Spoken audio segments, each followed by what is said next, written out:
Be'ezrat Hashem, dans cette paracha, qui commence par la grandeur de Moshe, qui va aider chacun de nous à trouver la voie, la bonne voie, le bon chemin, la bonne moralité, la bonne attitude, et qui aussi raconte ce malheur de cette faute du veau d'or.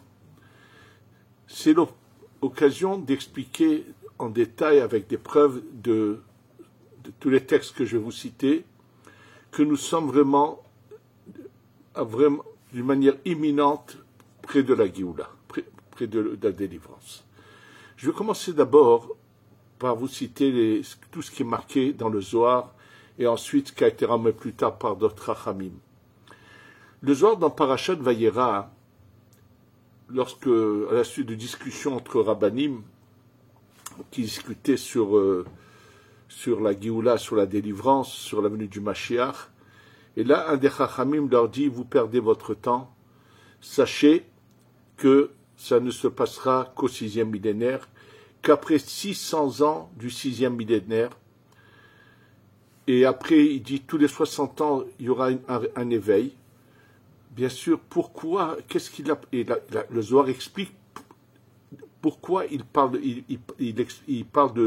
uniquement du 6e millénaire après 600 ans du 6e millénaire.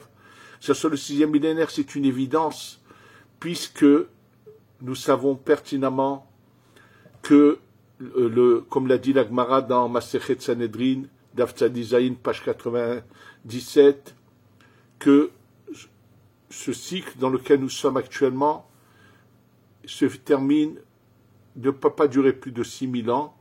Alors vous allez me dire, si c'est 6000 ans, on a encore 200 et quelques années. Oui, mais comme je vous l'ai déjà dit aussi, que les 2 derniers siècles du 6e millénaire, c'est la période transitoire. De la même manière que le Shabbat, on ne le fait pas rentrer à la tombée de la nuit, mais bien avant, avec le rajout du Shabbat. Donc, c'est évident. Alors, mais pourquoi dans ce cas-là, il a parlé du 6? Parce que, tout simplement, le Zohar explique que pourquoi le 5e millénaire a été le millénaire de la destruction. C'est-à-dire, juste avant le 5e millénaire, le 2e temple a été détruit, et nous savons que c'est pendant ce 5e millénaire, il était impossible de faire venir la délivrance, la Géoula. Oui, c'était impossible, parce que les serments qu'a fait Akadosh Baruch Hu, qu'a fait Dieu, de ne pas réveiller l'amour, vraiment, tout ça s'est passé pendant cette période du 5e millénaire. C'est marqué d'ailleurs dans les lamentations de Echa, Kolayom Dava. C'est toute la journée, c'est dans le Dava, c'est quelqu'un qui est malheureusement triste et attristé par un malheur. Et là, le mot Dava s'écrit Dalet Vavhe, c'est les mêmes lettres que le mot Hod, qui correspond au 5e millénaire. Je vais vous expliquer.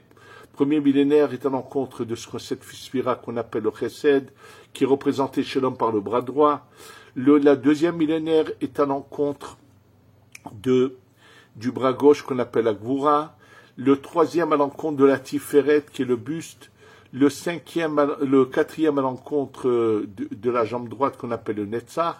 5e millénaire à l'encontre du Hod, jambe gauche.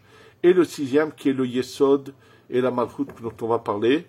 Donc, en fait, il y a le Yom Dava, c'était ce 5e millénaire. Maintenant, il faut savoir que ce 5e millénaire est représenté par la lettre He. La lettre He qui représente le 5e millénaire est la dernière lettre du nom de Dieu, du He du nom de Dieu, qui représente en fait ce qu'on appelle la Malchut. La Malchut, c'est la Shekhinah qui est en galoute, en exil, qui malheureusement, avec la destruction du Beth Amikdash, elle est tombée. Et c'est marqué dans le Zohar qui va venir la relever. C'est la lettre Vav qui représente ce luminaire qu'on appelle la Tiferet, qui va venir relever la Malchut. Donc c'est pour cela qu'il parle de 600 ans après 60 ans. Il fait une allusion à cette lettre Vav qui vient relever la Malchut et la sorte de la galoute. Donc, c'est évident qu'on nous a parlé que nous savons qu'on est en train d'approcher de cette période dont parlent et ils disent qu'à ce moment-là, à partir de ce moment-là, même celui qui a vu très loin, parce que les autres l'ont dit, mais tu nous as découragés, il leur a dit ce que je veux voir, je vous le dis, puis c'était les Tanaïm, c'est il y a 2000 ans qu'il leur dit ça, où il leur explique que c'est que comme ça qu'il y aura qu'on appelle ça, qu'à ce moment-là commencera ce processus. C'est-à-dire qu'il y avait des opportunités dans le 6e millénaire, mais le plus propice, c'est cela. Et donc, on est en train d'approcher vraiment de la dernière limite. Je vous ai déjà dit que ce qu'a dit le Rav Moshe Cordovero, c'est ramené dans le Orahama qu'a écrit Rabbi Chaim Vital, que la 5800, c'est la limite qui ne peut pas être dépassée, et nous sommes à quelques années de cela, mais c'est sûr qu'on est déjà vraiment rentré dans le... Il y a encore beaucoup... On pourrait s'allonger longuement là-dessus, et là, je voudrais... Pourquoi on a le droit de parler quand c'est imminent? Donc, on a vraiment toutes les chances, nous, de penser que ça doit arriver à tout moment, et surtout avec les événements qui se passent actuellement. Pour cela, je voudrais vous citer ce qui est marqué dans le livre qu'on appelle le Tikkuné HaZohar.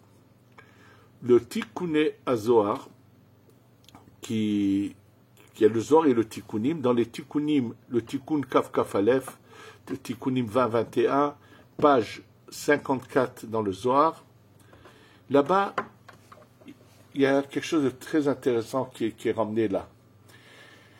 Il parle lorsque la Teva, l'arche de Noé, se pose, c'est marqué Vatanar Bachodesh Hashevei. Il faut le savoir que la Torah n'est pas un livre d'histoire. Et si donc la Torah nous dit à quel moment, nous parle d'une date où s'est posée l'arche de Noé, c'est évident que ça nous fera absolument rien pour nous. Il n'y a apparemment aucun enseignement, ça nous apportera absolument rien.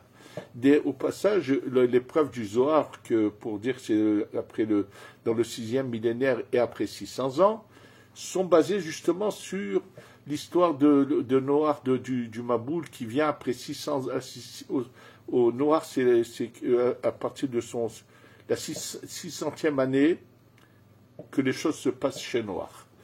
Et ça veut dire que la Torah, en fait, n'est pas en train de nous raconter à quel moment ça s'est passé chez Noach ou quel mois, mais nous révèle des choses qui sont actuelles, qui nous concernent.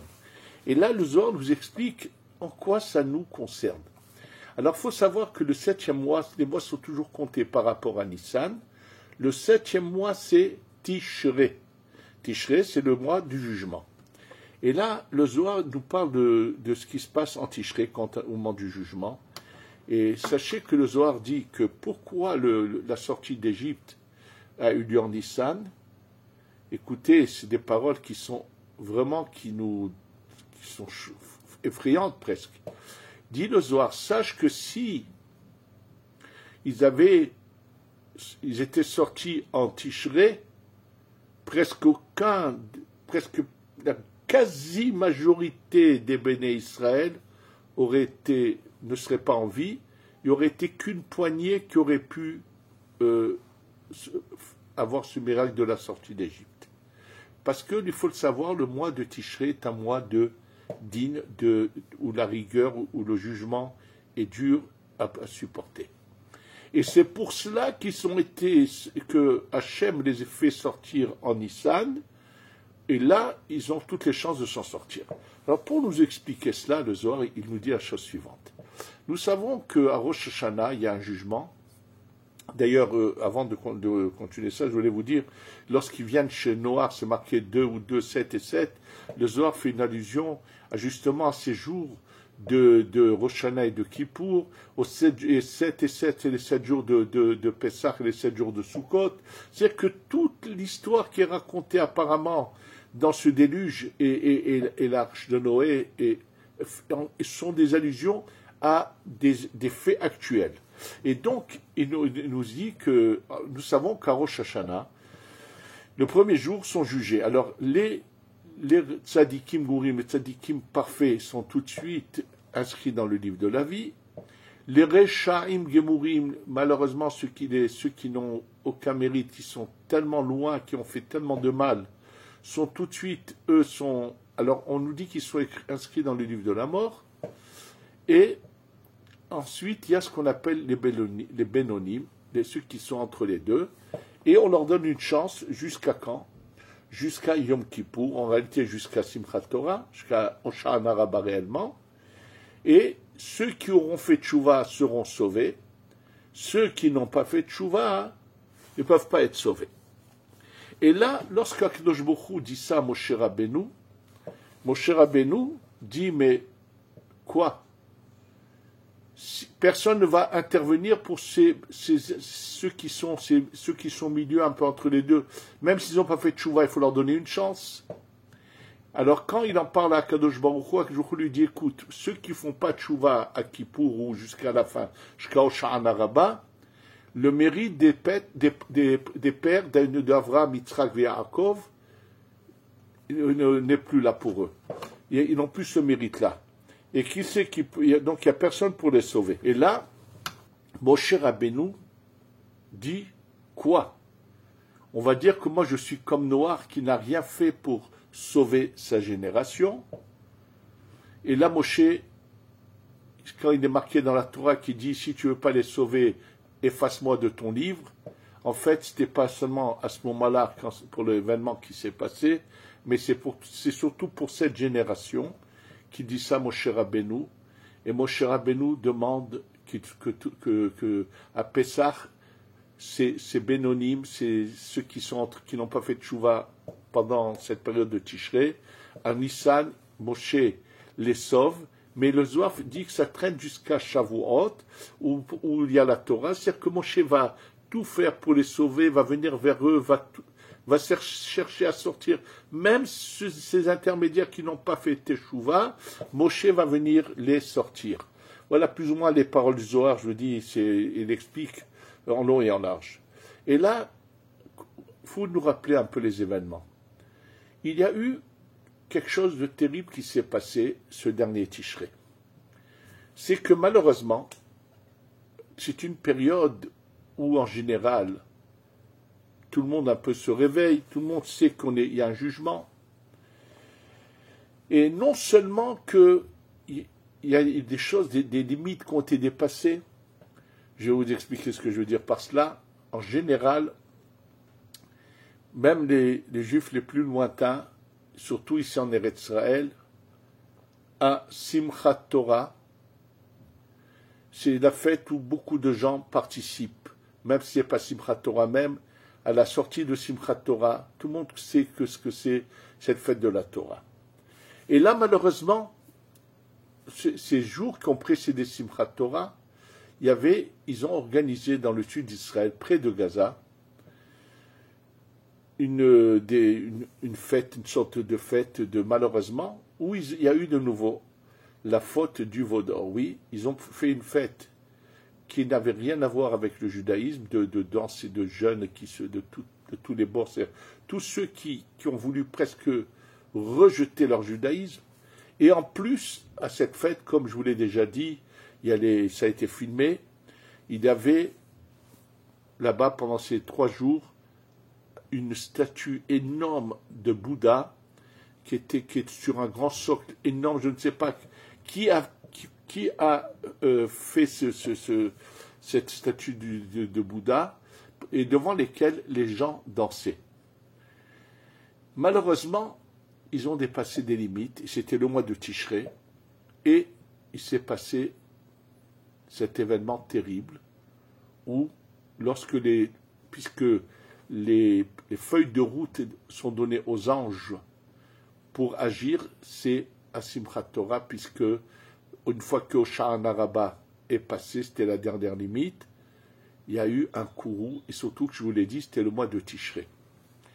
Donc malheureusement, il s'est passé cet événement, et là maintenant, nous sommes en train d'avancer d'abord nous sommes dans des mois merveilleux, ceux de Hadar, on en a 2, et on approche du mois de Nissan, puisque c'est un événement qui s'est déclenché, et il faut savoir que, comme je vous l'ai déjà dit, nous sommes vraiment arrivés, c'est imminent.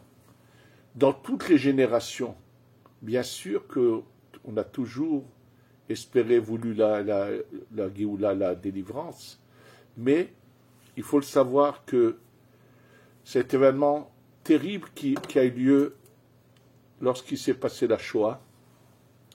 Et comme je vous l'ai déjà dit, il y a à chaque veille de délivrance, il y a un moment très dangereux à traverser.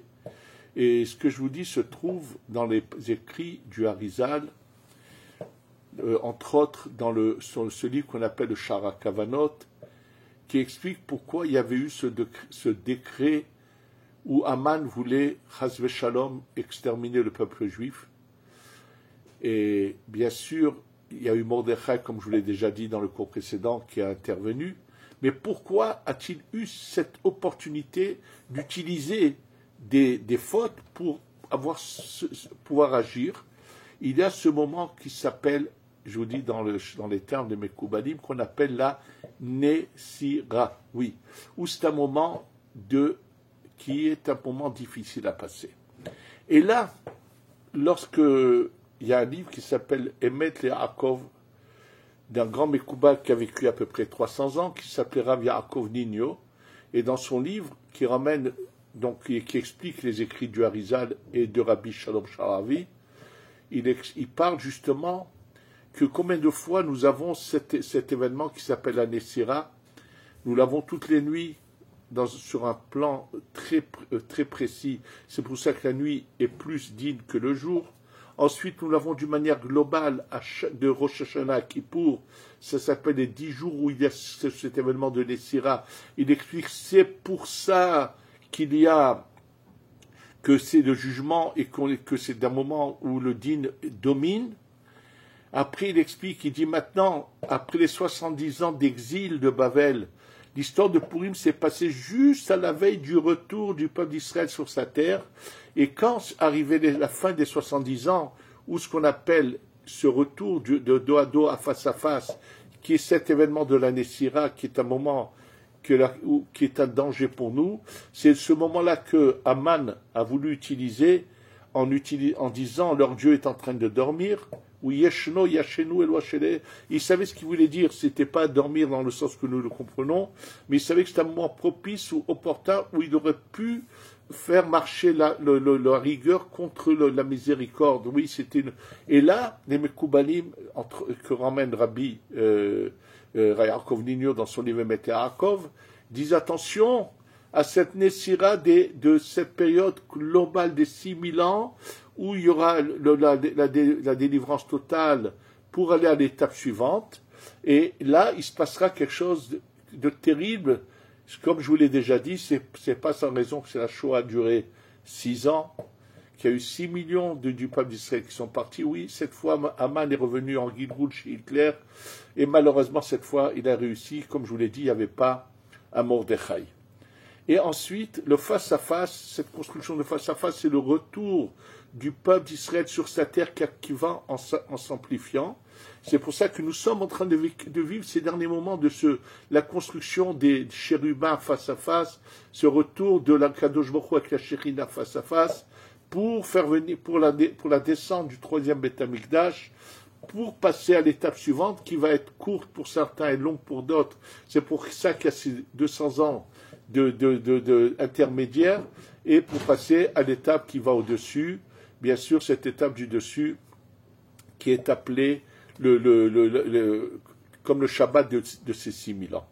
Et là maintenant, donc on voit bien que là c'est déclenché la chose au mois de Tishré, et la finalité de ces choses, Be'ezrat Hashem, devrait être imminente avec ce mois de Nissan et Shavuot, comme je vous ai dit les paroles, puisque le Zohar et le Tikkun HaZohar parlent clairement du moment de la dernière délivrance, que Moshe Rabbeinu vient intervenir, que Moshe est là parmi nous en train de souffrir, ce sont les paroles du Zohar, il est là en train de souffrir et de prendre sur lui le maximum de souffrance pour protéger et épargner le peuple d'Israël de continuer à souffrir.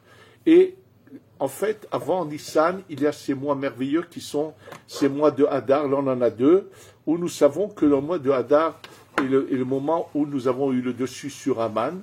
Donc, on va avoir de nouveau sur tous les Haman, quels qu'ils soient, que ce soit ceux de Gaza, ou ceux du Hezbollah, ou ceux d'Iran, ou ceux de Poutine de la Russie, tous les Haman en question, et là arrive leur fin. Il faut que vous le sachiez, que là, le courroux d'Hachem va se lever. Le Vav, ce fameux Vav du nom de Dieu, qui se lève pour faire sortir la malchoute de la galoute, va bien sûr frapper nos ennemis et va nous délivrer. Donc nous devons, et dans cette paracha justement de Kitissa, et sachez que le début de cette paracha de Kitissa, elle va être lue deux fois, et dans la paracha de Kitissa qui vient, donc après, qui vient bientôt, et une semaine après de nouveau, on va lire en plus un passage de cette paracha pour se souvenir que nous devons donner en souvenir du Machatzit HaShekel, qui correspond à peu près, actuellement en shkalim c'est 30 shekels, en euros 8 euros à peu près, et qui est une sorte de kapara. Et là, le mot Kitissa et Rosh Ben Israël, c'est Moshe qui va venir rehausser la tête du peuple d'Israël.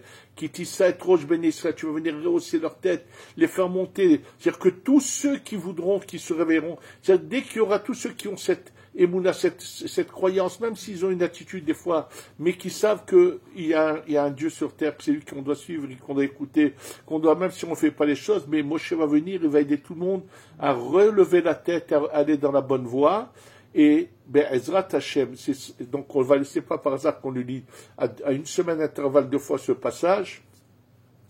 Et ça va être notre préparation à la Géoula, à la délivrance, qui est vraiment imminente, et j'espère avec Ezrat Hashem que tous ensemble, ce Pessah, on pourra emmener avec dans ce troisième Beth Amikdash qui va venir intégralement d'en haut près, on va pouvoir enfin emmener le Korban Pessah et nous préparer à l'étape suivante pour continuer à servir Hachem de tout notre cœur et qu'Hachem immédiatement détruise, anéantisse nos ennemis, nous délivre totalement et que Be'ezrat Hachem, tout le peuple d'Israël soit réuni ici sur la terre d'Eretz Israël pour accueillir le Mashiach et la descente du Beth Amikdash, que c'est mieux de l'accueillir ici que d'être à l'étranger et d'attendre qu'il soit rapatrié. Je souhaite que tous ceux qui le peuvent puissent faire au plus tôt venir dans la joie et dans la détente et vraiment pour être ici au moment que le Beth Amikdash descend pour pouvoir passer à l'étape suivante. Et c'est notre désir de vouloir Eretz Israël qui joue beaucoup, comme c'est marqué par rapport à l'Égypte, que tous ceux qui n'avaient plus envie de sortir d'Égypte, c'est eux qui sont morts pendant les ténèbres, les 3 jours de ténèbres. C'est Midrash Tanchuma qui le dit clairement. Il faut savoir que ceux qui le désirent mais qui ne peuvent pas, ils n'ont pas de choix, et c'est sûr que le Mashiach les fera venir en première loge, mais ce qu'il faut, c'est avoir ce désir. Et je voudrais finir en vous rappelant ce qu'avait écrit Rabbi Levi Yitzhak de Barditchev dans l'invitation du mariage d'un de ses enfants, où quand il avait écrit l'invitation, il avait marqué le mariage aura lieu en face du mur de lamentation. Mais si jusqu'à cette date-là, le Beth Amikdash, le Mashiach n'est pas encore venu, alors le mariage aura lieu à Barditchev. C'est-à-dire que leur plan était vraiment avec la Géoula. Et on ne peut pas faire aujourd'hui, il faut que vous sachiez, vous ne pouvez pas faire des plans à long terme en dehors d'Eretz Israël, en pensant sans montrer que vous attendez la Géoula, la délivrance totale. Oui, il faut le savoir, c'est imminent.